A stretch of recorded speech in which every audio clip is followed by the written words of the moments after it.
Greetings, Felix Fortuna, just a caveman living in a modern cave. And as caveman, we notice patterns in the night sky. And tonight we're talking about some more of them. This is Cassiopeia, the Queen of Heaven. In Arabic, the woman on the chair.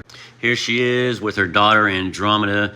And either she said she was more beautiful or her daughter was more beautiful than the nymphs. And so the prophecy was that they would chain Andromeda to the mountain, bind her to the highest mountain. And the sea monster would come and take Andromeda instead of ravaging the whole land. She's really quite easy to find. This is the North Pole, Polaris, the Big Dipper, of course. On the opposite side would be Cassiopeia, right next to King Cepheus.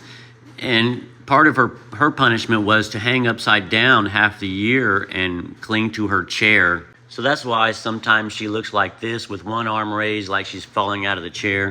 But really easy to find. Of course, Cassiopeia, this is Polaris and North Pole. King Cepheus, Draco with Thuban.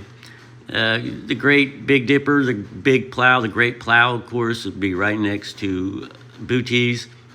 So when you find the W high in the sky, you'll know it's Cassiopeia, the Queen of Heaven. Thank you.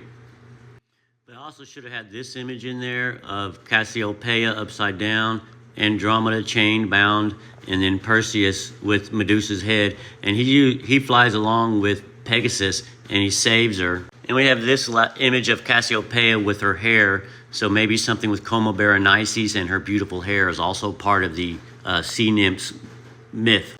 Of course, thanks again for paying attention. Look into these myths. They're awesome. Cassiopeia, Andromeda, Perseus, Pegasus, all of it. Thank you.